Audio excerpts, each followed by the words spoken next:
Okay മക്കളെ, എല്ലാവരും ഒന്ന് തിരിച്ചു വരാം. അപ്പൊ പാരന്റ്സ് ഒന്ന് പ്രത്യേകം ശ്രദ്ധിക്കുക. ഇത്രയും ടോപ്പിക്സ് ആണ് നമ്മൾ ഇന്ന് എടുത്തിട്ടുണ്ടായിരുന്നത്. Osmosis, facilitated diffusion, active transport. അപ്പോൾ ഇത്രയും കാര്യങ്ങളായിരിക്കും. പ്ലസ് കഴിഞ്ഞ ക്ലാസ്സിൽ എടുത്ത ഭാഗങ്ങളൂടെ ഒന്ന് വായിച്ചു വരേണ്ടതായിട്ടുണ്ട്. ഇത്രയും കാര്യങ്ങളായിരിക്കും അടുത്ത ക്ലാസ്സിലും കൂടെ നമ്മൾ അടുത്ത ക്ലാസ്സിലെ എക്സാമിന് നമ്മളുടെ ടോപ്പിക് ആയിട്ട് വരുന്നുണ്ടായിരിക്കുക. അപ്പോൾ ആ ഒരു കാര്യം കൂടെ നിങ്ങൾ എല്ലാവരും കൂടെ ഒന്ന് നോട്ട് ചെയ്യുക കേട്ടോ. ഓക്കെ, ദെൻ നമുക്ക് പറയാനായിട്ടുള്ള ഒരു കാര്യം എന്താണെന്ന് വെച്ചിട്ടുണ്ടെങ്കിൽ നാളെ നിങ്ങളുടെ സബ്ജക്റ്റ് വരുന്നുണ്ടായിരിക്കാം, മാത്തമാറ്റിക്സ് ആയിരിക്കും. അപ്പോൾ അതും കൂടെ നിങ്ങളൊന്ന് ഓർമ്മിപ്പിക്കുകയാണ്. അപ്പോൾ അതിനുള്ള എക്സാമിനുള്ള ടോപ്പിക്കൊക്കെ കൃത്യമായിട്ടൊന്ന് പഠിച്ച് വരേണ്ടതായിട്ടുണ്ട്. ദെൻ നിങ്ങളുടെ അടുത്ത് പറയാനായിട്ടുള്ള വേറൊരു കാര്യം എന്താണെന്ന് വെച്ചിട്ടുണ്ടെന്നുണ്ടെങ്കിൽ എല്ലാവരുടെയും പാരന്റ് നിർബന്ധമായിട്ടും എക്സാം ടൈമിൽ നമ്മൾ കൂടെ ഉണ്ടായിരിക്കണമെന്ന് നിർബന്ധമായിട്ട് ഇവിടുന്ന് പറയുന്നതാണ്. നമുക്ക് നമ്മുടെ ക്വസ്റ്റ്യൻസിലോട്ട് പോകാം. Okay, first question, answer the following question about transport of materials in plants. സസ്യങ്ങളിലെ പദാർത്ഥ സംവഹനം സംബന്ധിച്ച് ചുവടെ നൽകിയിരിക്കുന്ന ചോദ്യങ്ങൾക്ക് ഉത്തരം എഴുതുക എന്നാണ് നമ്മളുടെ അടുത്ത് പറഞ്ഞിട്ടുള്ളത്. And what is the name of cytoplasmic connection that helps in the transport of materials in plants. അതായത് സസ്യങ്ങളിൽ പദാർത്ഥ സംവഹനത്തിന് സഹായിക്കുന്ന കോശദ്രവ്യ പാതകളുടെ പേരെന്ത്? കൃത്യമായി എഴുതി കഴിഞ്ഞാൽ നമുക്ക് ഒരു മാർക്ക് കിട്ടുന്നുണ്ടായിരിക്കും. അതിന്റെ ബി സബ് ക്വസ്റ്റ്യൻ വരുന്നത്, what other means does transport of materials take place in plants. മറ്റേതെല്ലാം മാർഗങ്ങളിലൂടെയാണ് സസ്യങ്ങളിൽ പദാർത്ഥ സംവഹനം നടക്കുന്നത്? ഈ പറയുന്ന ഫസ്റ്റത്തെ ക്വസ്റ്റ്യൻ അല്ലാത്തത് ജസ്റ്റ് ഒരു ഇതാണല്ലോ. അതായത് ഇപ്പോഴത്തെ 2, 3, 4 വഴികളാണ് നമ്മൾ പ്ലാന്റ്സിന്റെ കാര്യത്തിൽ പഠിച്ചിട്ടുണ്ടായിരുന്നു. ആ പ്ലാന്റ്സിന്റെ കാര്യത്തിൽ അല്ലാത്തത് നമ്മൾ എന്ത് ചെയ്യുക? ഈ ഒരു സംഭവത്തിൽ എഴുതുക, ബി ക്വസ്റ്റ്യനിൽ എഴുതുക. എല്ലാം കൂടി എഴുതിയിട്ട് മാർക്ക് വേണമെന്ന് പറഞ്ഞിട്ടുണ്ടെങ്കിൽ തരൂല്ല. രണ്ടെണ്ണത്തിലും സെയിം കാര്യങ്ങൾ എഴുതി വെച്ചിട്ടുണ്ടെങ്കിൽ തരില്ല എന്നാണ് ഉദ്ദേശിച്ചത്. അടുത്തത്, illustrate the transport pathway in amoeba as flow chart by selecting appropriate ones from the given hints. അതായത് നമുക്കിവിടെ കുറച്ച് ഹിൻസ് തന്നിട്ടുണ്ട്. ഈ ഹിൻസ് വെച്ചിട്ട് അമീബയിൽ ഏതൊക്കെ വഴിയിലൂടെയാണ് ട്രാൻസ്പോർട്ട് നടക്കുന്നത് എന്നുള്ളത് കൃത്യമായിട്ട് എടുത്ത് എഴുതാനാണ് നിങ്ങളുടെ അടുത്ത് പറഞ്ഞിട്ടുള്ളത്. നമുക്ക് നോക്കാം. ഇല്ലസ്ട്രേറ്റ്, നമുക്ക് ആദ്യം ഇവിടെ സൈറ്റോപ്ലാസം തന്നിട്ടുണ്ട്, എക്സ്റ്റേണൽ എൻവയോൺമെന്റ് തന്നിട്ടുണ്ട്, സെൽ മെംബ്രെയിൻ തന്നിട്ടുണ്ട്. അമീബയിലെ ആദ്യം ഇതിൽ ഏതായിരിക്കും വരിക? അത് ആദ്യം എഴുതുക. എന്നിട്ട് ഒരു ഏരോ ഇട്ടിട്ട് രണ്ടാമത് ഏതാ വരിക അത് എഴുതുക. ദെൻ മൂന്നാമത് ഏതാ വരിക അതും എഴുതുക. കൃത്യമായിട്ട് ആ ഒരു ഫ്ലോ ചാർട്ട് ക്രിയേറ്റ് ചെയ്ത് കഴിഞ്ഞാൽ നിങ്ങൾക്ക് 2 മാർക്ക് ലഭിക്കുന്നുണ്ടായിരിക്കും. തന്നിരിക്കുന്ന സൂചകങ്ങളിൽ നിന്നും ഉചിതമായവ തിരഞ്ഞെടുത്ത് അമീബയിലെ പദാർത്ഥ സംവഹന പാത ഫ്ലോ ചാർട്ടായി ചിത്രീകരിക്കുക.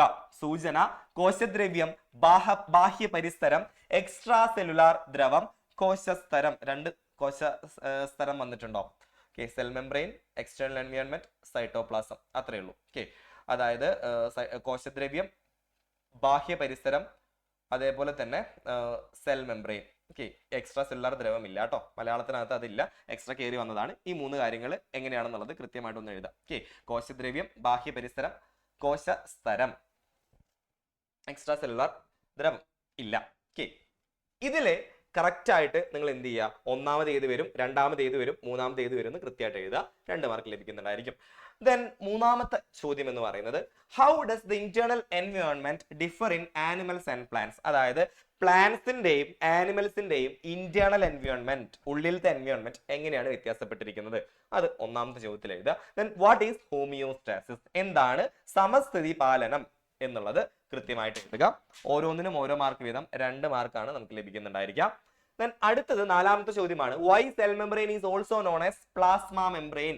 എന്തുകൊണ്ടാണ് കോശസ്തരം പ്ലാസ്മ സ്തരം എന്നും അറിയപ്പെടുന്നത്? 2 മാർക്ക് ക്വസ്റ്റ്യൻ ആണ്.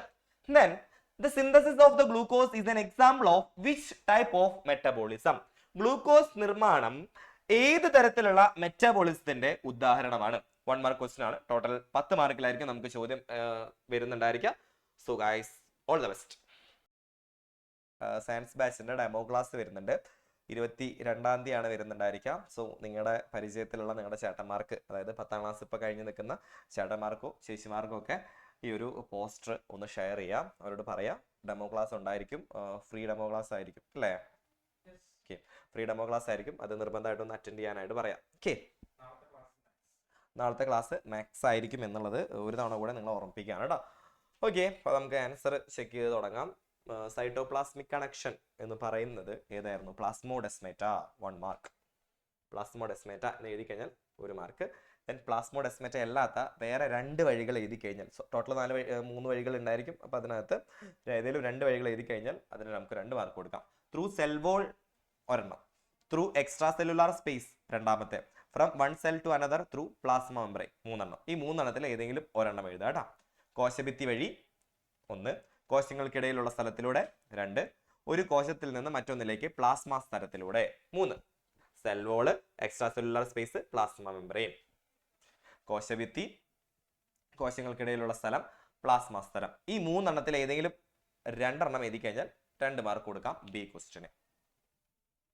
ഓക്കെ, ക്ലിയർ അല്ലേ? അടുത്തത് എങ്ങനെയാണ് അമീബയുടെ ശരീരത്തിലേക്കുള്ള ആ ഒരു ഫ്ലോ? ദാറ്റ് വിൽ ബി, ആദ്യം എക്സ്റ്റേണൽ എൻവയോൺമെന്റ് ആയിരിക്കും. ഒന്നാമത്തെ ബാഹ്യ പരിസരം എഴുതി കഴിഞ്ഞാൽ 1 മാർക്ക്.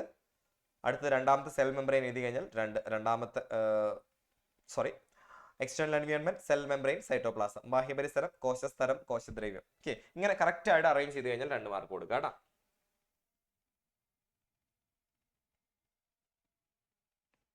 അങ്ങോട്ട് തെറ്റിപ്പോയി കഴിഞ്ഞാൽ അതിനനുസരിച്ചുള്ള മാർക്ക് കുറച്ചോളൂ. ഓക്കെ, ദെൻ അടുത്തത് നമ്മുടെ മൂന്നാമത്തെ ചോദ്യത്തിന്റെ ആൻസർ, അതായത് പ്ലാന്റ്സിലും ആനിമൽസിലും ഇന്റേണൽ എൻവയോൺമെന്റ് എങ്ങനെ വ്യത്യാസപ്പെട്ടിരിക്കുന്നു ഉള്ളതാണ്. ഓക്കെ, ജന്തുക്കളിലാണെന്നുണ്ടെങ്കിൽ എക്സ്ട്രാ സെല്ലുലാർ ഫ്ലൂയിഡ് ആയിരിക്കും, എക്സ്ട്രാ സെല്ലുലാർ ദ്രവമായിരിക്കും. പ്ലാന്റ്സിലാണെന്നുണ്ടെങ്കിൽ 3 സാധനങ്ങൾ ഏതൊക്കെയാണ്? Cell wall and its components, and fluid and air spaces between them. Okay, 3 എണ്ണം. ഇതിലേതെങ്കിലും ഇപ്പോൾ ആനിമലിന്റെ ഒരെണ്ണം, പ്ലാന്റിന്റെ ഒരെണ്ണം എഴുതി കഴിഞ്ഞാൽ 1 മാർക്ക് കൊടുക്കുക കേട്ടോ. ആനിമലിന്റെ ഒരെണ്ണം, പ്ലാന്റിന്റെ ഒരെണ്ണം. അപ്പോൾ ആനിമലിന്റെ ഒരെണ്ണം എക്സ്ട്രാ സെല്ലുലാർ ഫ്ലൂയിഡ് ആണ്, എക്സ്ട്രാ സെല്ലുലാർ ദ്രവം. പ്ലാന്റിന്റെ ആണെന്നുണ്ടെങ്കിലോ cell wall, fluid, air space. 3 എണ്ണത്തിൽ ഏതെങ്കിലും ഒരെണ്ണം. അപ്പോൾ 1/2 മാർക്ക് എക്സ്ട്രാ സെല്ലുലാർ ഫ്ലൂയിഡിന്, 1/2 മാർക്ക് ആനിമൽസിന്, 1/2 മാർക്ക് നമ്മുടെ പ്ലാന്റ്സിന്റെ കാര്യത്തിന്, 1 മാർക്ക് ഒന്നാമത്തെ ചോദ്യത്തിന് ഉത്തരമായിട്ട് കൊടുക്കുക കേട്ടോ. മൂന്നാമത്തെ ചോദ്യത്തിന്റെ എ സബ് ക്വസ്റ്റ്യൻ കൊടുക്കാം.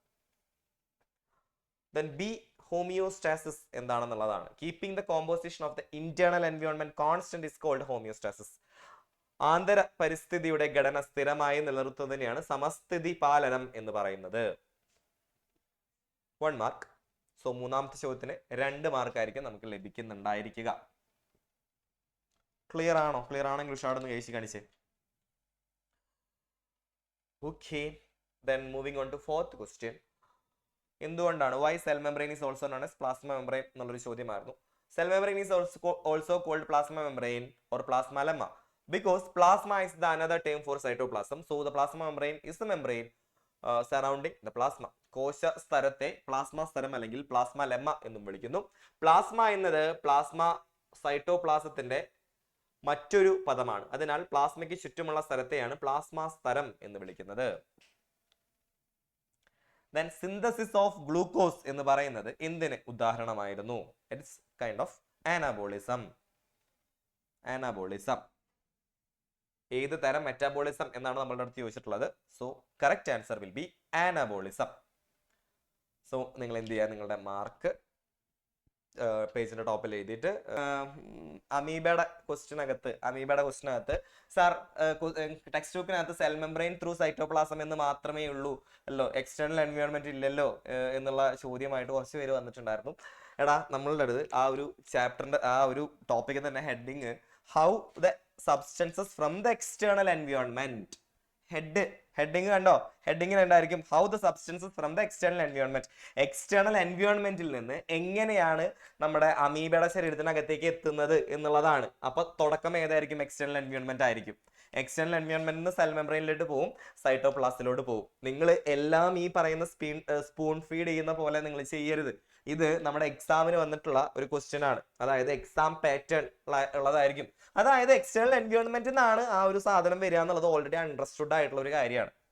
അപ്പോൾ നിങ്ങൾ എന്ത് ചെയ്യരുത്, ഈ പറയുന്ന രീതിയിൽ അത് ടെക്സ്റ്റ് ബുക്കിലുള്ളത് മാത്രം, നമ്മളുടെ അടുത്ത് ചോദ്യത്തിൽ തന്നെ ഉത്തരം എല്ലാം തന്നിട്ടുണ്ട്, അത് അറേഞ്ച് ചെയ്ത് എഴുതാനാണ് നമ്മളുടെ അടുത്ത് പറഞ്ഞിട്ടുള്ളത്. ഓക്കെ, അപ്പൊ അത് അറേഞ്ച് ചെയ്ത് എഴുതുമ്പോൾ ഈ എക്സ്റ്റേണൽ എൻവയോൺമെന്റ്, ബാഹ്യ പരിസ്ഥിതി, പുറത്തുനിന്നാണുള്ള ഒരു സാധനം അമീബയുടെ ഉള്ളിലേക്ക് കയറുന്നത്. സോ ആദ്യത്തെ എക്സ്റ്റേണൽ എൻവയോൺമെന്റ് ആയിരിക്കും വരുന്നുണ്ടായിരിക്കുക, പിന്നെ സെൽ മെംബ്രെയിൻ, പിന്നെ സൈറ്റോപ്ലാസം. ശരിയല്ലേ? പഠിപ്പിച്ചത് ശരിയല്ലേ? ക്ലിയർ അല്ലേ? ഓക്കെ, അപ്പൊ അത് കൃത്യമായിട്ട് മനസ്സിലാക്കി വെക്കുക.